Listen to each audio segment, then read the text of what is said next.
حضرت علی 3 نفر از رهبران و پیشواهای عرب که در قشونش قرار داشتند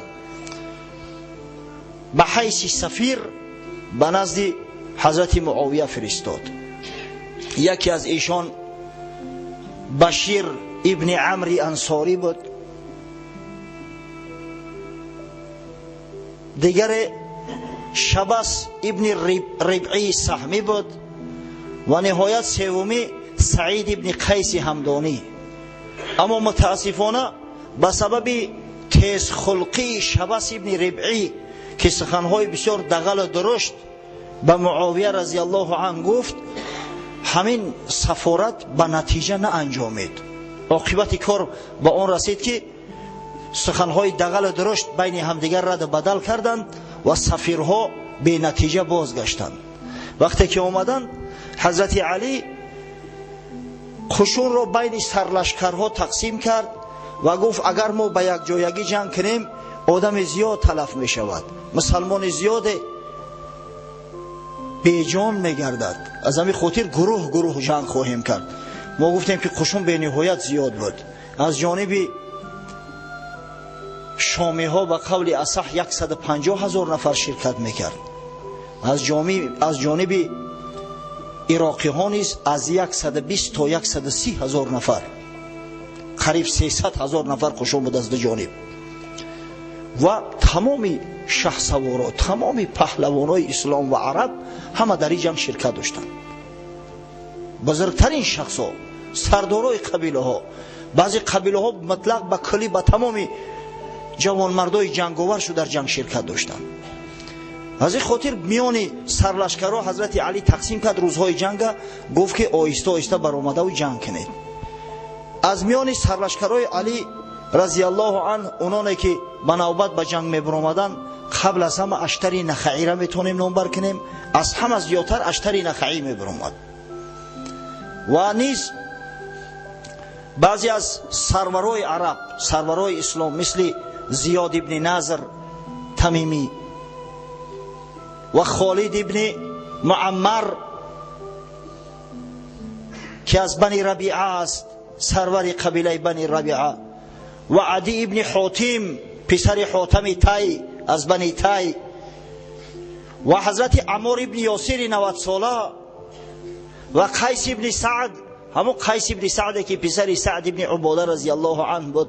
و یک گفتیم که حضرت علی از وظیفه والگی مصر سبکدوشش کرده بود. بسیار شخصی زیرک و بسیار شخصی سیاستمدار بود.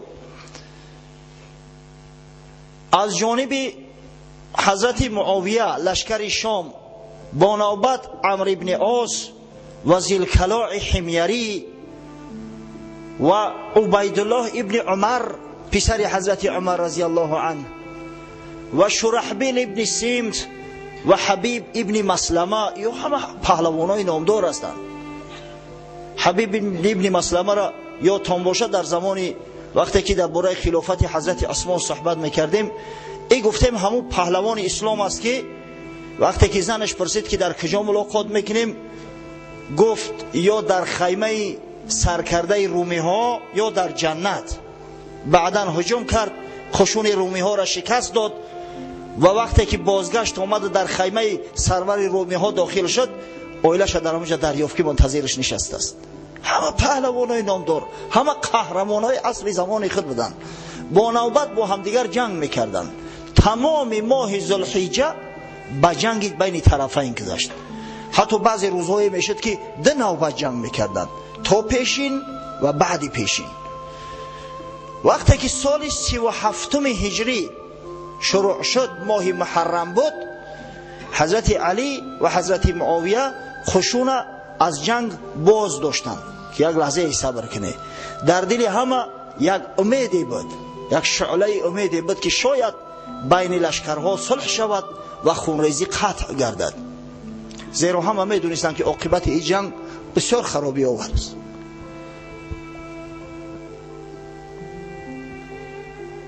و توفم در دهنم خشک شده است. آب سپارش کرده بودیم، حالی هم است که آب میارن. متاسفانه از همه حمام برمادیم تیز آمدیم در او که نمیگفته ببخشید. و در ماه محرم یک لحظه از جنگ نیزای بین همدیگر قشونها باز ایستادند. در ماه ذوالحجه حضرت علی به عبدالله ابن عباس پسر عمکش امر کرد تا اینکه امیری حج را به عهده گرفته و حج مسلمانان را انجام دهد. حضرت عبدالله ابن عباس در موسم حج امیری موسم حج بود، حج انجام داد، بازگشت کرد آمد. تمام ماه محرم به گفت شنید میگذشت. حضرت علی 4 نفر باز انتخاب کرد از سری نو. از همین رفتار و کردار معلوم میگردد صلح جوییش که میخواست با راه مصالحه کار انجام یابد. عدی ابن حاتم و زیاد ابن خصفه تمیمی و شبس ابن ربعی، همون شبس ابن ربعی تندخو، این بسیار آدمی با غیرت بود، شجاع بود. از بس که نمی ترسید باری دوم هم حضرت علی باز از نو گرفت سفیرش تعیین کرد. هر کس در پیش حکمران گپ زده نمیتونه، خیلی غیرت شجاعت لازم است.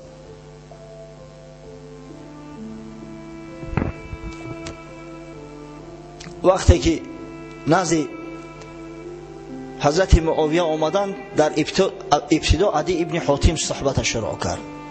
گفت یا معاویه از خدا بترس که این دنیا فانی شونده است، بعد این دنیا دنیای باقی می آید.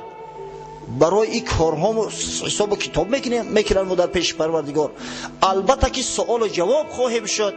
از خدا بترس که همه خونهایی که ریخته می شود در ذمه تو می افتد. اگر به شرط تو صلح به کله نگیری، اگر به شرط که با حضرت علی بیعت نکنی، از همون روز خوف داشته باش که بر سر اهل بصره اومده بود در حرب جمل.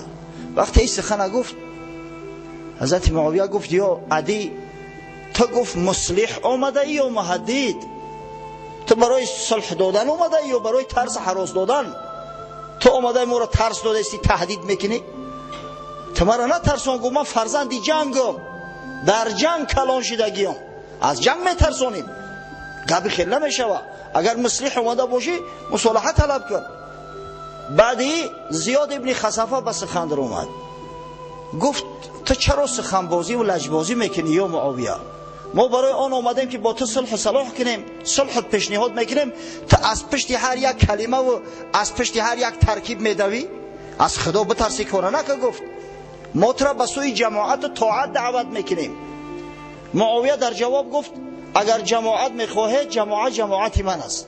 همراه من صحابه پیغمبر هستند، همراه من هم مسلمان ها هستند، غیر مسلمان نیست. اما اگر طاعت میخواهید چی نگو من طاعت علی را کنم که در خون عثمان شریک است؟ بالفرض اگر شریک نباشد به هر وجه صورت قاتلای عثمان جا داد است، نگه میدارد. قاتلا را در دست ما تسلیم کنید، ما قاتلا را به سزای عملشو برسونیم. هر کسی که در همون فتنه شریک بود بعدا بعد میبینیم، بعد دوام کار را نگاه میکنیم. شبس ابن ربعی باز طاقت نکرد. گفت یا معاویه تو را به خدا قسم اگر همین عمار ابن یاسر در دستت با افته عمار ابن یاسر را قتل میکنی؟ صحابی پیغمبر را قتل میکنی؟ در جواب معاویه گفت ابن سمیه را برای عثمان نه، برای غلام عثمان ناتیل قتل میکنم. عثمان خیلی مرتبه و منزلتش بلندتر است. من برای همون ناتیل غلام عثمان که کشته شد برای همون ابن سمیه را قتل میکنم. وقتی این سخن گفت باز خون در سر شبس ابن ربعی زد. گفت عمار ابن یاسر برای تو یگون هدیه چهای، یگون بازی چهای. قسم به خدا قبل از او که به عمار ابن یاسر دست میابه همه آسمان فراخ و همه زمین وسیع با همه وسیعش در نظر تو در چشم تنگ میکنیم، دنیای روشن در چشم تاریک میگردونیم. معاویه گفت که این زمین من برای تو از تو دیده با تنگترش میکنم، اما خیلی که باشه پس تمام کاری جنگ است. وقتی که خارج میشدن زیاد ابن خصفه را نزد خود خواند. زیاد ابن خصفه از بنی ربیعه است. یک چه بگم اکثر قشون حضرت علی را بنی ربیعه تشکیل میکرد. بسیار شجاعانه میجنگیدند و پیشنهادش گفت یا زیاد تو چیکار میکنی با این مردمی که قدری تر نمیدونن؟ آیا علی یگان منصب و وظیفه پیشنهاد کرده است؟ گفت نه. گفت تو بیا با من یار شو، ولایت عراق در تو میتونم. اگر من غالب بیام ولایت عراق است. تو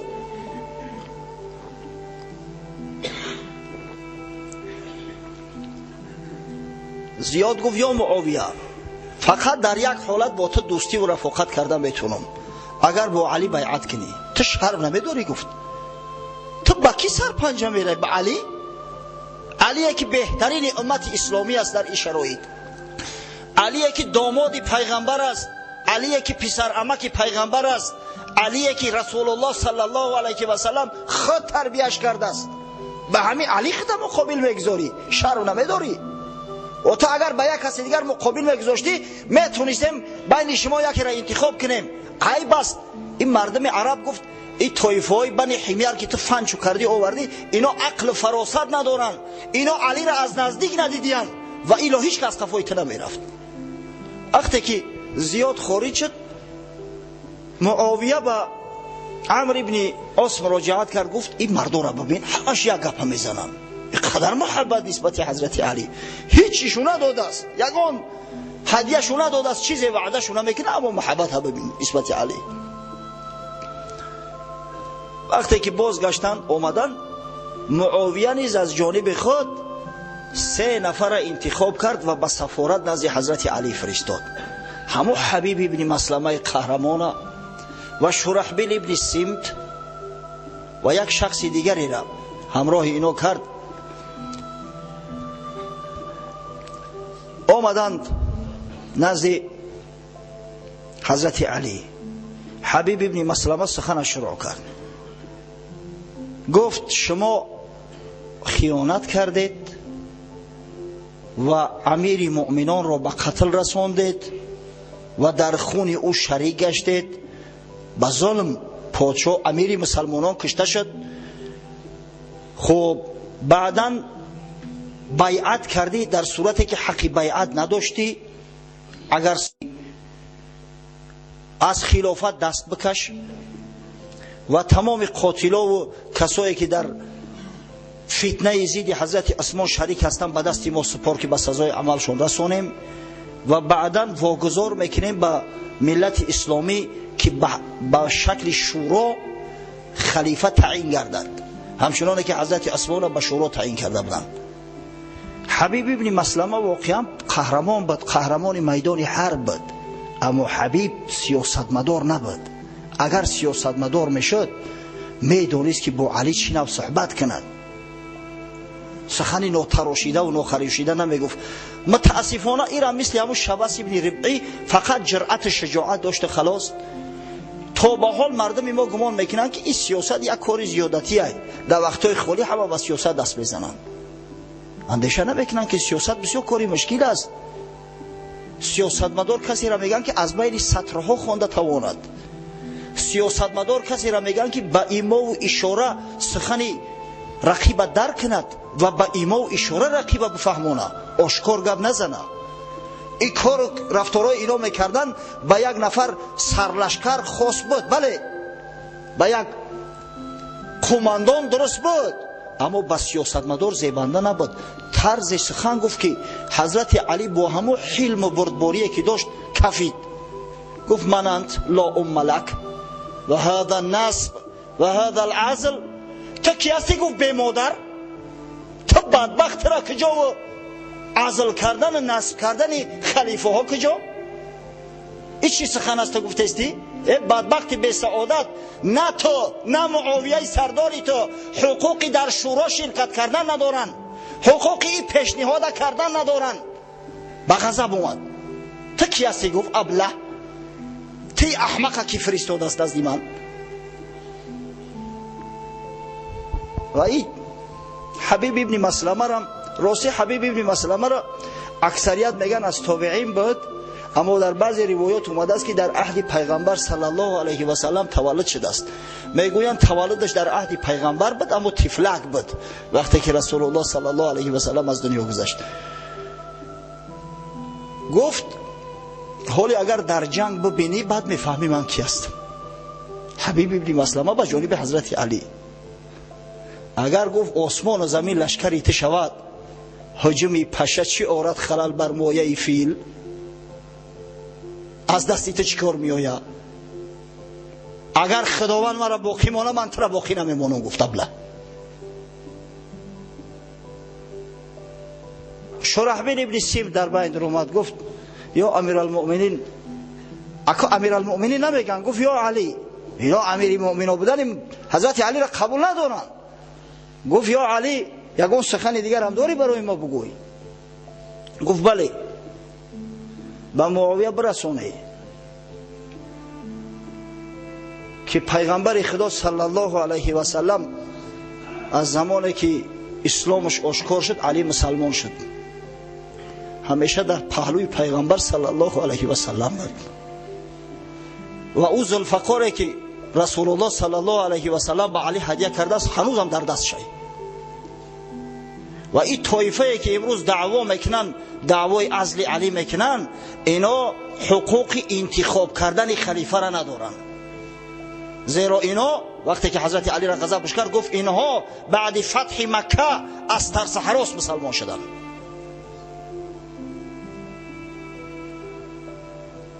تمام اشخاصی که در جنگ بدر شرکت کردن همه گفت با من بیعت کردن، کسی استثنا نیست. بدری ها انتخاب کردن. حق انتخاب خلیفه را بدری ها دارند، نه معاویه و عمرو ابن عاص و امثال ایشان. همین سخن برسانید.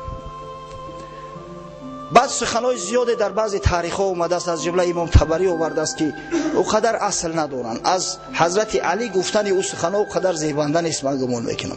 اما در حالت غضب و خشم عاقبت الامر گپ بینشون موافق نشد و خارج شدن. حضرت علی گفت لا تسمع الموتى انک لا تسمع الموتى. تو گفت مرده ها را فهمونده نمیتونی. آدمی که مرده است او را چخیل بفهمونی؟ چخیل نصیحتش میکنی؟ وقتی توکل شو به خدا. و گشتن رفتن. ببینه حبیب ابن مسلمه یک قهرمان اسلام، یک جنگاور جوان، اما بی‌ادبی را ببینه تا کدام درجه. مناسبت و معامله را ببینه با شخصی که بهترین مسلمان است در همون عصر خود، با شخصی که خلیفه مسلمان است. معامله و گفتگو را ببینه. جوانای عزیز، معامله را یاد بگیرید با هر کسی باشد. اگر کسی نباشد از خود بزرگ باشه، وقتی که صحبت میکنه لااقل آدابی همون چند کرته پیش از شما دریدنش در مد نظر داشته باشه. ببینه شاید اگر شبس ابن ربعی با حضرت معاویه سخن قبیح نمیگفت، شاید حبیب ابن مسلمه با حضرت علی این سخنا را در میان نمیگذاشت، بین مسلمانان صلح صلاح واقع میشد. اگه همش حکمت الهی است، همش تقدیر ایزیدی است، اما همه همینو سبب میشوند. حالی بعدتر میگوییم که در میدان جنگ حضرت علی حبیب ابن مسلمه را صدا کرد که کجا شدی پهلوان؟ گفتی در حالی بعد میبینیم در حالتی میبینیم که دیگه نمیفورد، بیا کخته نشان ته. اما پیش حضرت علی کی جرأت میکنه برویه؟ حضرت مولوی چی خوب گفته است، خدا رحمتش کنه. موشک در کف مهاری اشتره، در ربود و شد روان او از میری. اشتر از چستی که با او شد روان، موش غره شد که هستم پهلوان. یک شتر خواب بدست یا موشک می آید و از بند مهارش به دنداناش میقپه میکشه. شتری چقانی رهرو بود است، به اندک اشاره از جاش میخیسته. شتر پرید از جاش خیسته روانه شد. این موش خیال کرد خیلی من پهلوان هستم، با یک کشیدنم شتر از جاش خیزوندم تا رسیدن بر لب آب بزرگ.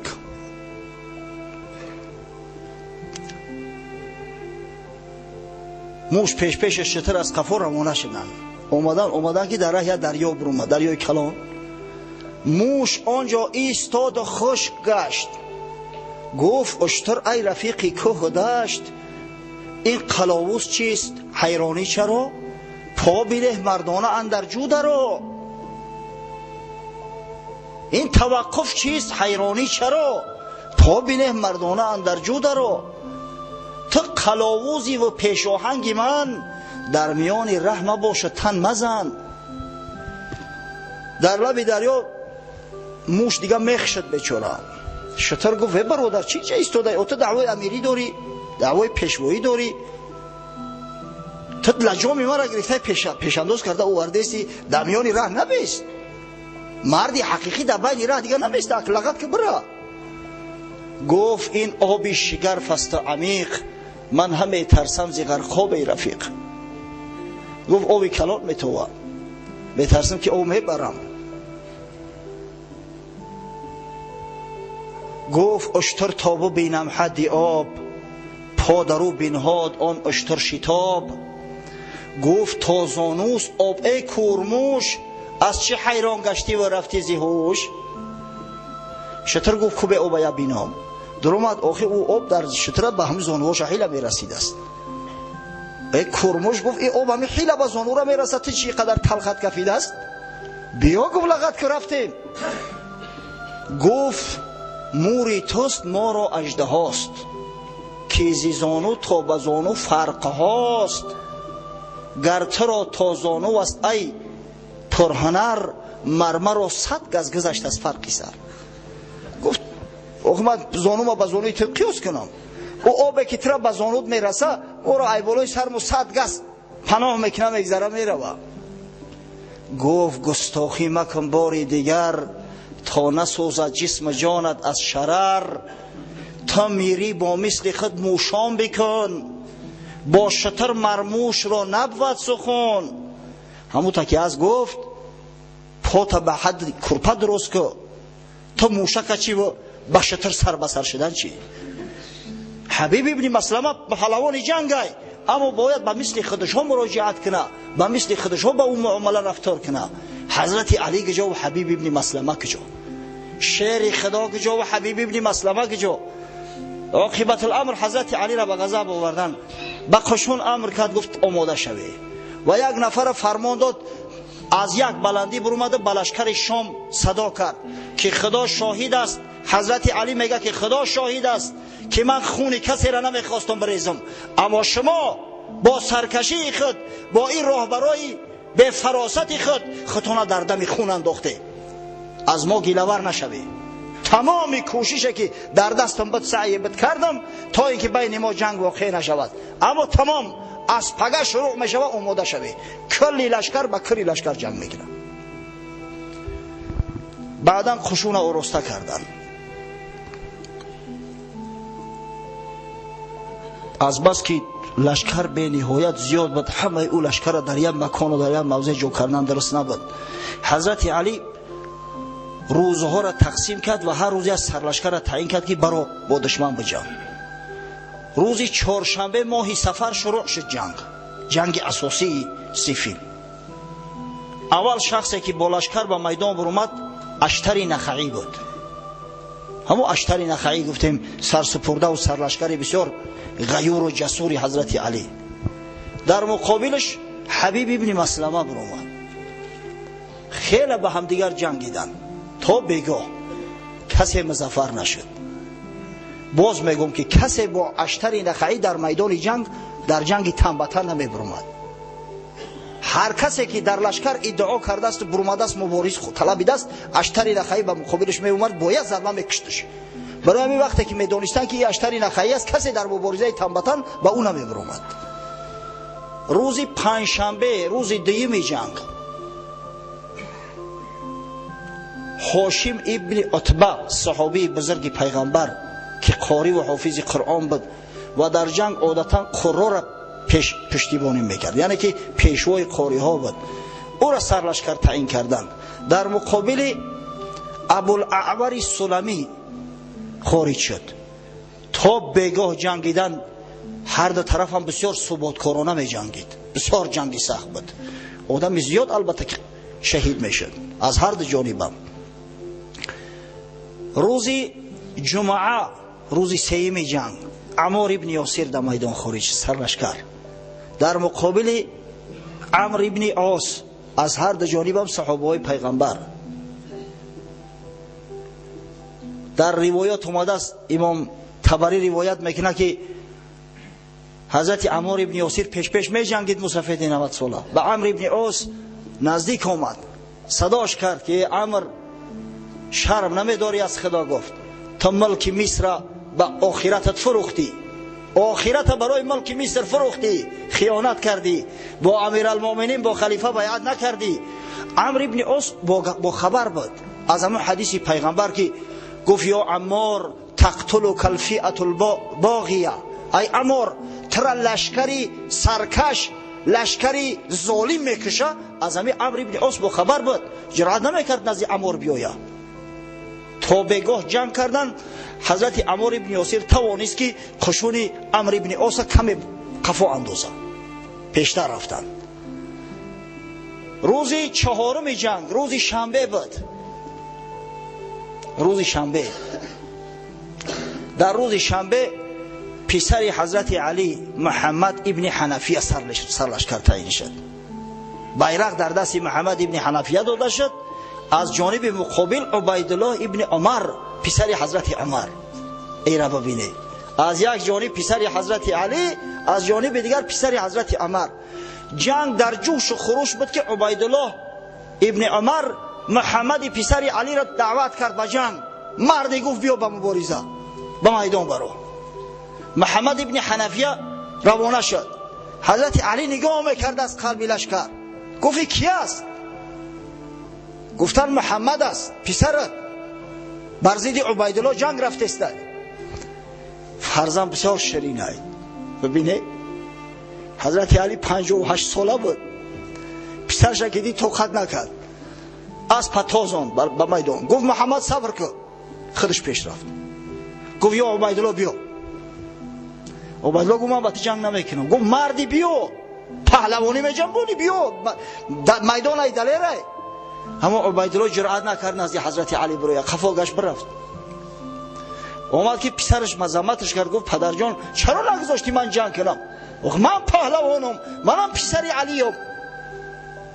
انشالله گفت میکشتمش، قتلش میکردم. گفت پسر جان انشالله من باور داشتم که تو میکشیش، نه که اورم شانس داشت که تو را بکشه. ایمی ترسیدم.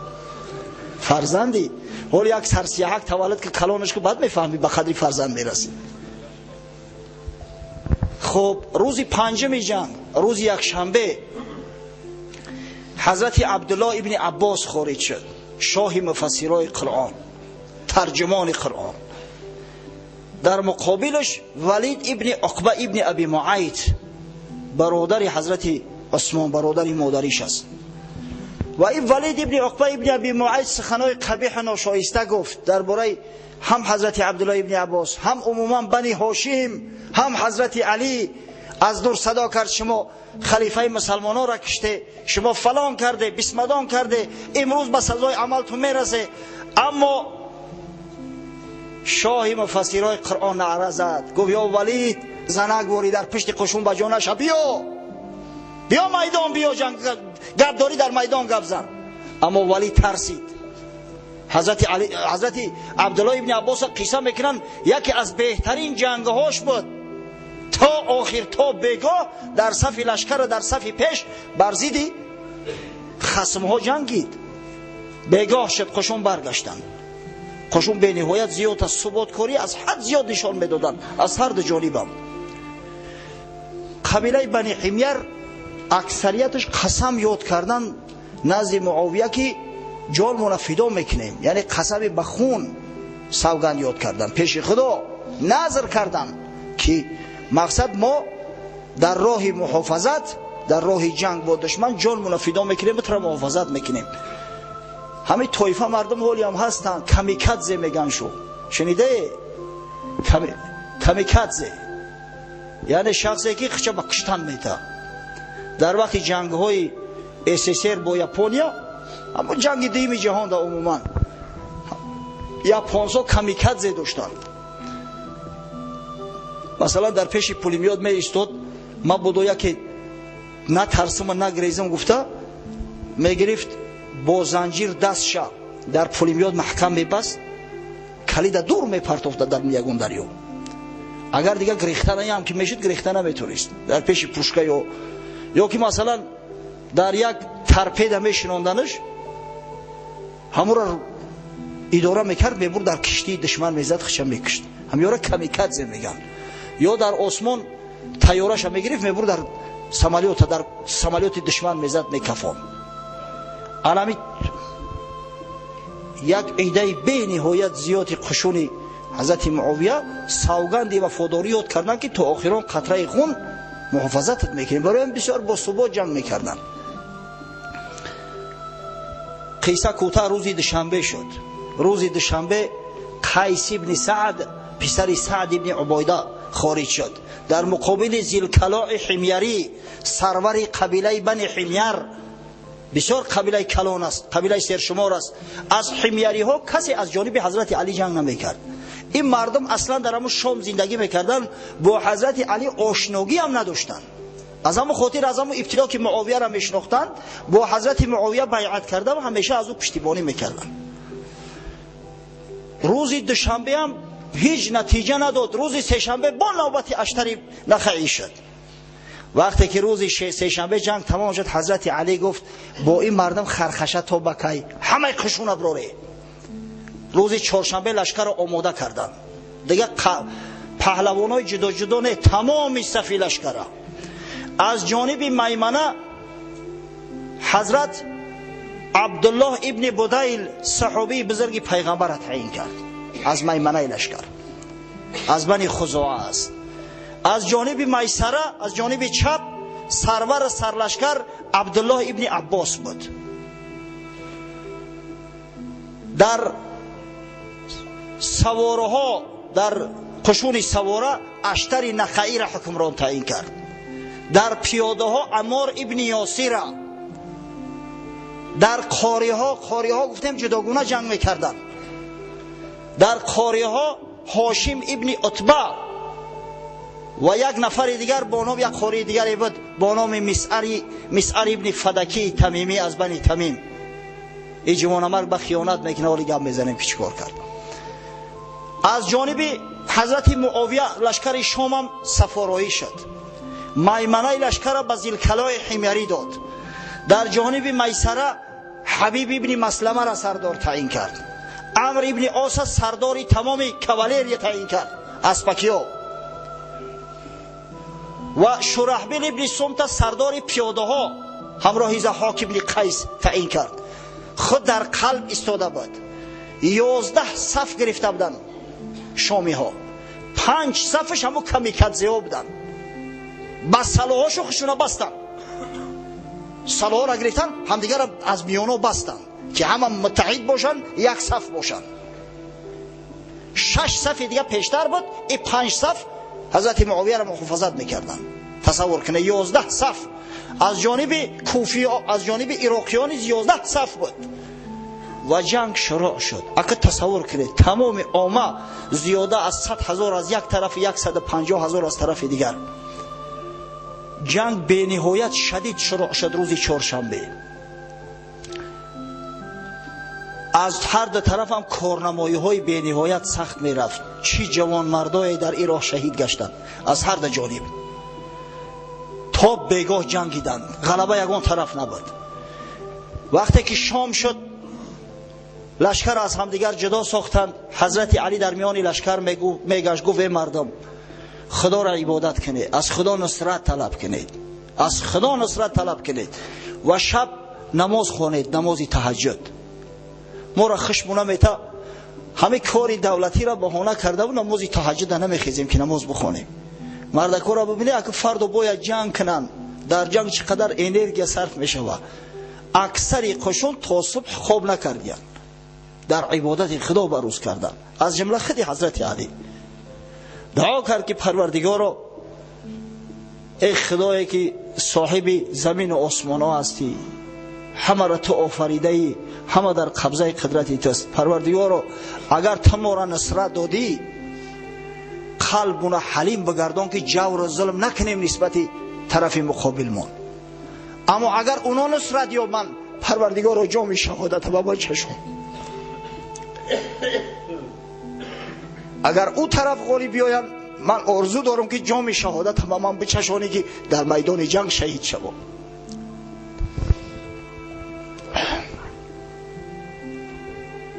باور کنه من همین قصه را به یگان وقت به گریه خوانده نتونستم. یک چند وقت پیشتر، یک 10 هفته قبل از این، برادرها داریم، برادرای محب از شهر نورک. یک برادر داریم با نام طلبشا، از مسجد زنگ زد، گفت اینجا محبا ششتگیان یادت کرده. گفتیم یک گپ تا بشنویم. من کتاب خونده استم، گریسته استم، اینم وضعیت بودم. همین جنگ سیفین بود. چیکار کرده سی دوملو؟ گفتم چیکار کنم؟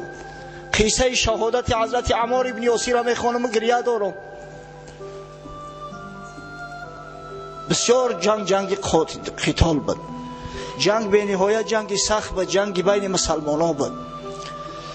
صبح روز پنجشنبه قشونا صف بستند. جنگ شروع شد به همون شکل اولا. حضرت عبدالله ابن بدیل سرداری طرف میمنه لشکر، طرف راست، قنات راست، مردم تحریک کرده به هجوم گذشت. با قوش به هجوم گذشت. به میسره لشکری معاویه هجوم کردند. قشون حبیب ابن مسلمه را پخش کردند، حتی که به قلب لشکر نزدیک شد. اما معاویه که واقعا زیرک بود، جنگ دیده بود، سر لشکری بسیار خوب بود، گروه های احتیاطی را همش در طرف چپ پرتافت. قسم های احتیاطی رزرو همه را در طرف چپ پرتافت. از همین خاطر وضعیت بسیار تنگ شدن گرفت و عاقبت الامر یک عده از قوم های مسلمانی که تازه‌واری در جنگ بودن، حال جنگ واقعی را ندیده بودن، گریختند. قبیله های بنی مضر گریخت. بنی همدان وقتی که 180 پهلوانش از دست داد، خاصتا که 12 سرلشکرش، اینا را هم گریختند. عبدالله ابن بدیل با 300 نفر تنها ماند در طرف میمنه. وضعیت بسیار ناجا شد. حضرت علی که از قلب به سوی میمنه نزدیکتر بود، دید که دشمن یک راست به سوی او هجوم کرده اومده است. دیدن حضرت علی را، به طرف حضرت علی کاولری دشمن تاخته اومده است.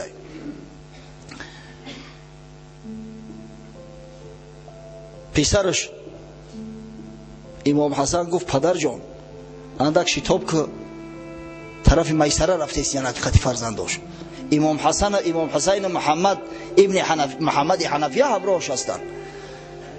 گفت تیزتر قدم بزن که حاضر میرسم به ما.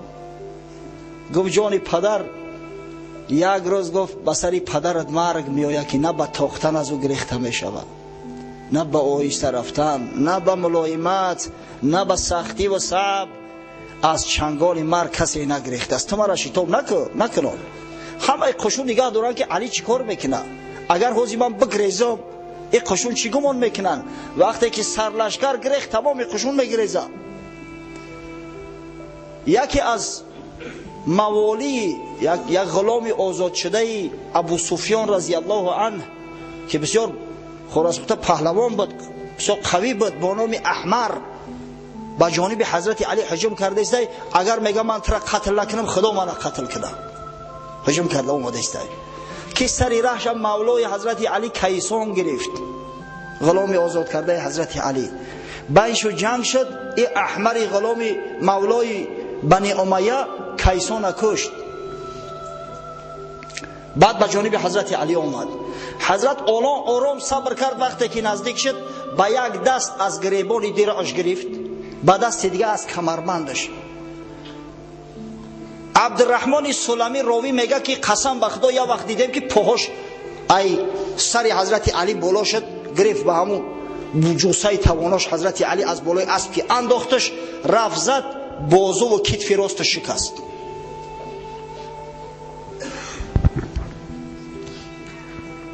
حضرت امام حسین و محمد در یک لحظه کارش تمام کردن، سرش بریدن. حضرت علی با امام حسن گفت تو چرا ایستادی؟ چرا برادرات کمک نکردی؟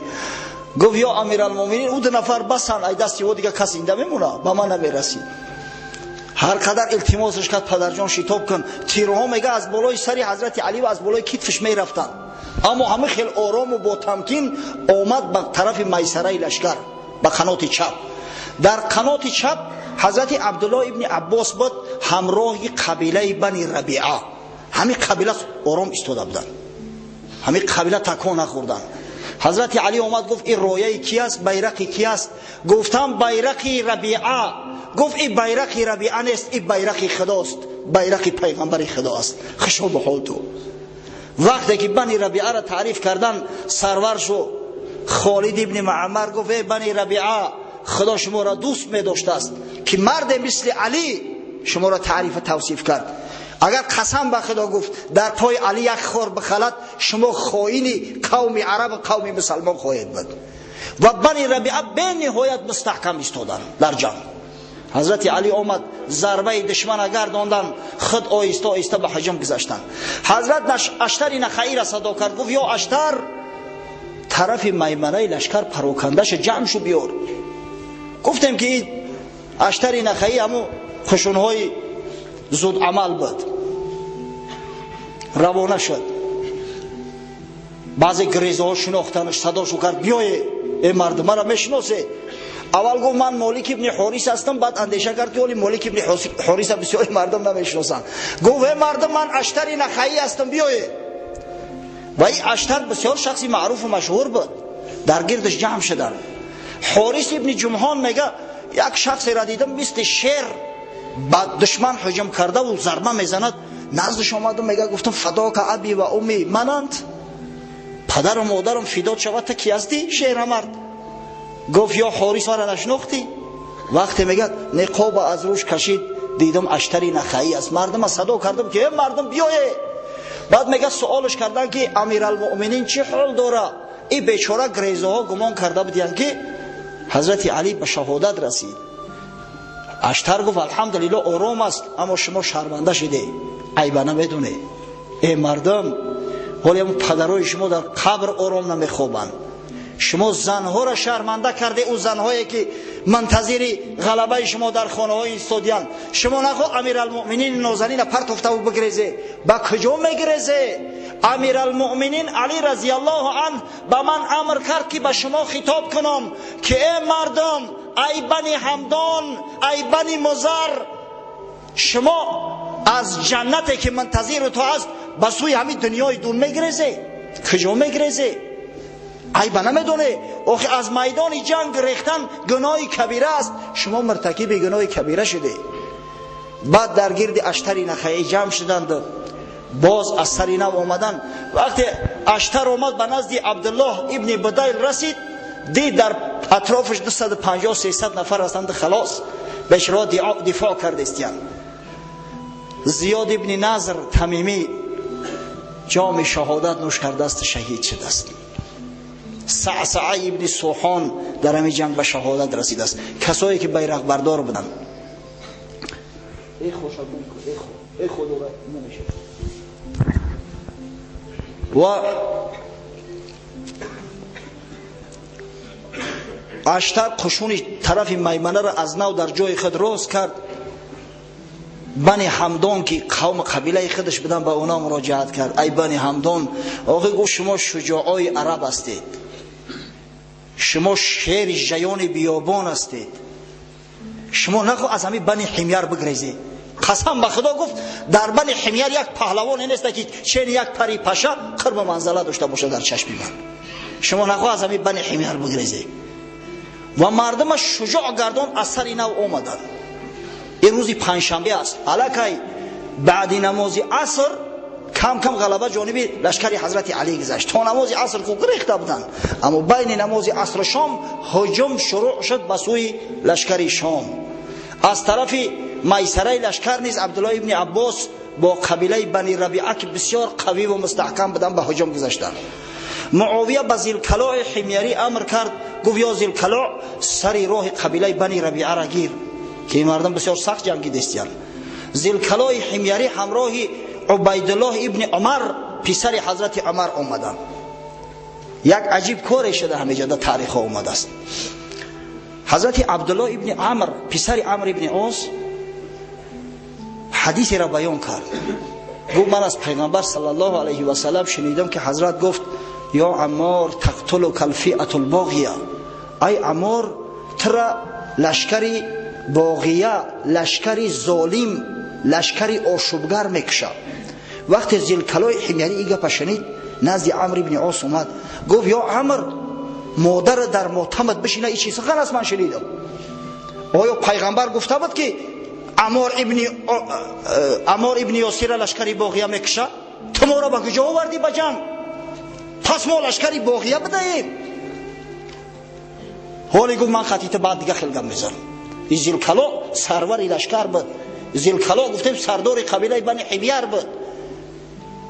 شما مرافعان کرده که حق به جانب ما است، معلوم میگرده که عمار ابن یاسر جانب علی جنگ میکرده است. اما عمرو ابن عاص که بسیار زیرک بود گفت پروا نکن، حالی عمار ابن یاسر طرف ما مایل میکنه، طرف ما میگرده. جنگ بسیار شدید شد، از یک طرف بنی حمیر، از یک طرف بنی ربیعه. در همجام جنگ چنان ثباتکاری نشان دادن، شما جنگ ببینید تا کدام درجه که سرلشکرها کشته شدند. ذوالکلای حمیری به شهادت رسید. عبیدالله ابن عمر جنگ میکرد، قتلش کردن، کشتنش، سرش از بدنش جدا کردن. و این قبیله بنی ربیعه یا قدر عبیدالله را کجا میدونن؟ بیچاره یا تابعین علاقه بعد مسلمان شدگیان. برای سرلشکرشون، برای زیاد ابن خصفه میخواستن خیمه جور کنن، خیمه را بزنن. از 3 منطقه جا یافتن، بندهای همون خیمه را بستن، از این طرف نیافتن، همون بند خیمه را در پای عبیدالله ابن عمر رضی الله عنهما بستن. پای همون کشته شده ده بند خیمه را بستن که بند به کپا بیستن. زن داشت با نام اسماء از بنی تمیم از امیر ربیعه بود، آمد گریان و التماس کرد تا اینکه زیاد ابن خصفه همون مرده شوهرش در دستش داد، گفت بریم بگورونش. گفتیم سرور قشون پیاده حضرت عمار ابن یاسر بود. به مردم مراجعت کرد، گفت ای خلق، ای مردم، ای مسلمانان، بیرق عمرو ابن عاص نشان دادشون. گفت من بر ضد همین بیرق همراه رسول الله صلی الله علیه و سلم 3 مرتبه جنگ کردگیم، همراه با پیغمبر بر ضد صاحب بیرق. امروز باری 4م است که من با صاحب این بیرق جنگ میکنم. این عمرو ابن عاص است. اگه این دشمنی بین خود شده، البته که عمرو ابن عاص بعدها از کاری کردگیش پشیمان شده است، قبل از مردنش گریه کرده است. ولی ان شاء الله اگر وقت امکان بده او حدیث مفصل پر براتون میگم، حدیثی صحیح است، در صحیح بخاری اومده است. اما واقعا عمرو ابن عاص در زمان جاهلیت سرداری قریشی ها بود، سرلشکر بود. چی در جنگ بدر، چی در جنگ احد، چی در جنگ خندق، در هر 3 جنگ شرکت داشت. از اما خاطر گفت که من بر ضد صاحب بیرق 3 مرتبه جنگ کردم در عهد پیغمبر صلی الله علیه و سلم، امروز باری 4م است. و مردم شجاع کرد که مردم جنت نازنین منتظر ما است. به هاشم ابن عتبه مراجعت کرد، گفت یا هاشم الجنت تحت ظلال سیوف.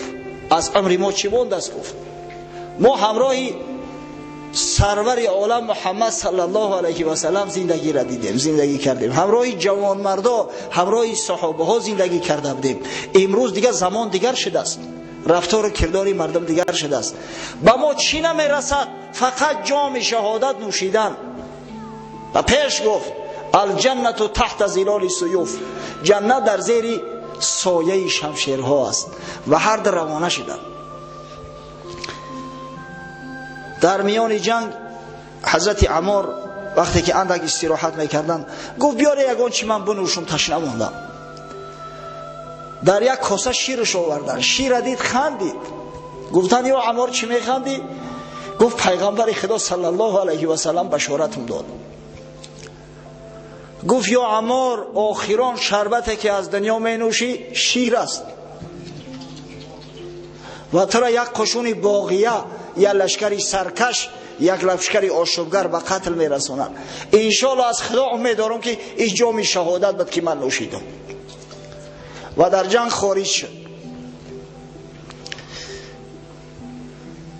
2 نفر از قشون شامی ها به او هجوم آوردند. یکی به نیزه زدش مصفحه 90 ساله را و دیگری با شمشیر در گردنش زد. و حضرت عمار جام شهادت نوش کرد، در اونجا شهید شد. حضرت عبدالرحمن سلمی میگه که شب با قشون شامی ها گذشتم که آیا خبر دارن از کشته شدن عمار. نزدیک شدم، میگه با معاویه دیدم که همراهش 3 نفر دیگر ایستادیان، عمرو ابن عاص، عبدالله ابن عمرو ابن عاص پسرش و یکی دیگر. عبدالله میگه با پدرش مراجعت کرد، گفت پدر جان یاد داری وقتی ما مسجد می ساختیم مردم یک خشت میکشیدن، عمار 2 خشت کشید. مردم یک سنگ میبردن، عمار 2 سنگ میگرفت میبرد، 2 سنگ در جانبش و در روحش چنگ خاک نشسته بود. حضرت رسول الله صلی الله علیه و سلم نزدش آمد، ردای مبارکش گرفت، روی عمار را تازه کرد، گفت یا عمار ویحک، وای بر تو، گفت تو اینقدر تشنه آخرت هستی، تشنه ثواب هستی که دو غشته میکشی. یا عمار گفت زمان میشود که یک لشکری باقیت را قتل میکنن، تو اونها را به سوی جنت دعوت میکنی، اونها را به سوی دوزخ. همین یاد داری؟ عمار ابن یاسر از جانب لشکری حضرت علی قتل شد، پس حق به جانب اونا بوده است، همون لشکری باقیه ما هستیم. حضرت معاویه را غضبش کرد، میگه گفتم پسر دیوانه تبگی که مردم همه را به شور میبردارن. حضرت عمرو ابن عاص گفت راستی که من نمیدونم ایچی بسیار تر سنجیدم، از کشته شدن ذوالکلاء یا از کشته شدن عمار ابن یاسر، زیرا اگر عمار ابن یاسر کشته میشد و ذوالکلاء زنده میشد حتما ما را به خرکشه میکشید، حتما ما را از برده میکشید. که خود سخنی تو کجا شد که گفتی عمار ابن یاسر جانب ما میگذره، از جانب ما جنگ میکنه. و ببینه که موسفید 90 ساله در بستر راحت نه، در میدان حرب در راه حق جان به جان آفرین تسلیم کرد، خوشا به حالش. از حضرت حذیفه ابن یمان صاحب سیر پیغمبر روایت است، میگویند که نزدش در آمدیم که یا حذیفه تو صاحب سیر هستی، یک زمان فتنه در سر مردم می آید، چیکار کنیم، کدام طرف بگیریم؟ حذیفه ابن یمان گفت که در هر طرفی که عمار ابن یاسر باشه حق در همون طرف است، شما از همون طرف باشید. از همین خاطر تمامی بزرگا، تمام مؤرخا الحمدلله اهل سنت و الجماعه همه معتقد هستند که حق به جانب حضرت علی و قشونش بود و حضرت معاویه در این جنگ خطا کرد،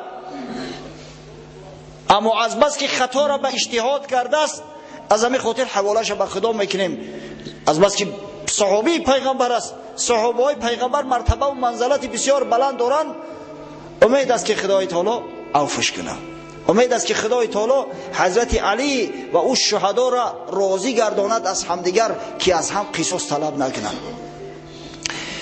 قصه کوتاه به شب جنگ تمام نشد، جنگ ادامه داشت. شبی پنجشنبه به جمعه تا صبح جنگیدند. روز دیگر در آمد، وقتی نماز ضحی بود که کم کم شکست در لشکر شام افتاد، دیگر پراکنده شدند، وضعیت بسیار ناگوار شد. اشتر نخعی در بین صف لشکر مثل یک شیر به جنگ میکرد، قشون از هر طرف تحریکنان که به پیش هجوم کرد، از همو 5 صف کمیکدزی هایی که ایستاده بودند 4 صف شدران،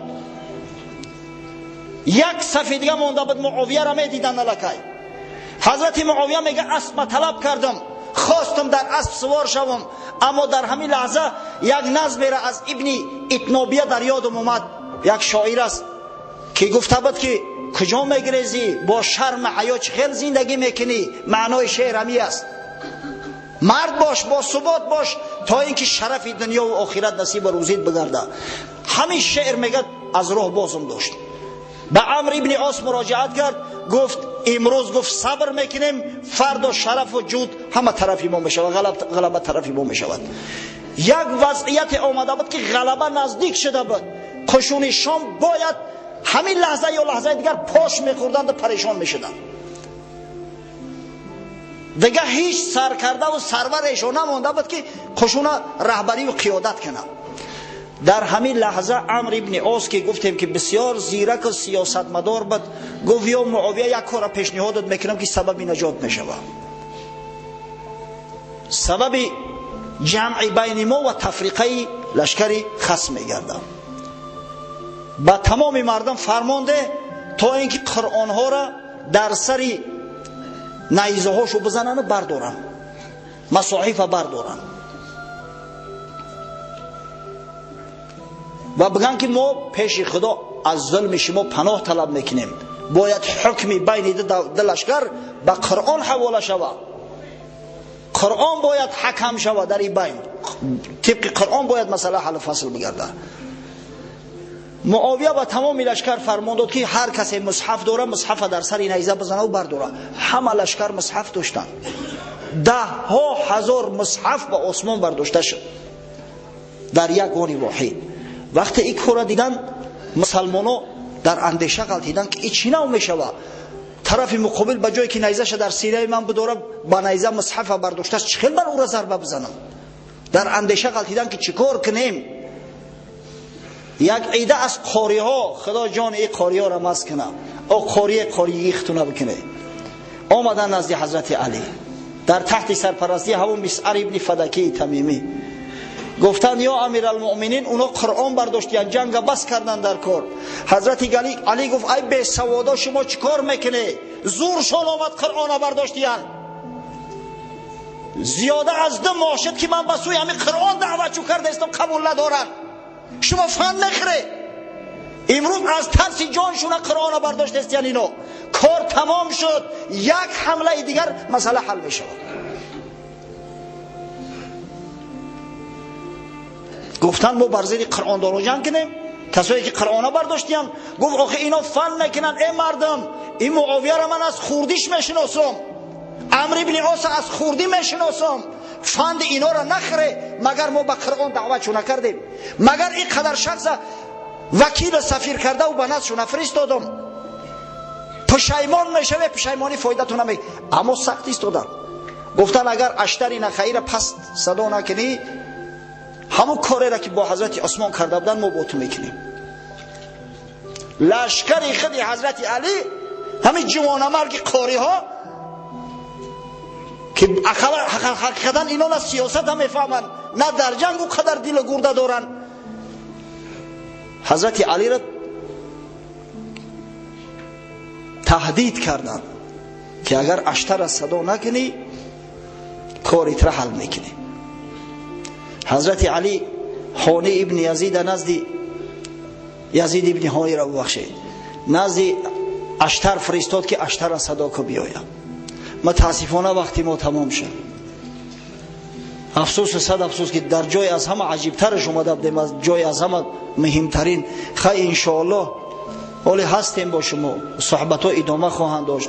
فقط همین قدر براتون میگم که هفته آینده من نیستم، در سفر هستم. انشاءالله یک کنفرانس داریم در جمهوری برادری قزاقستان.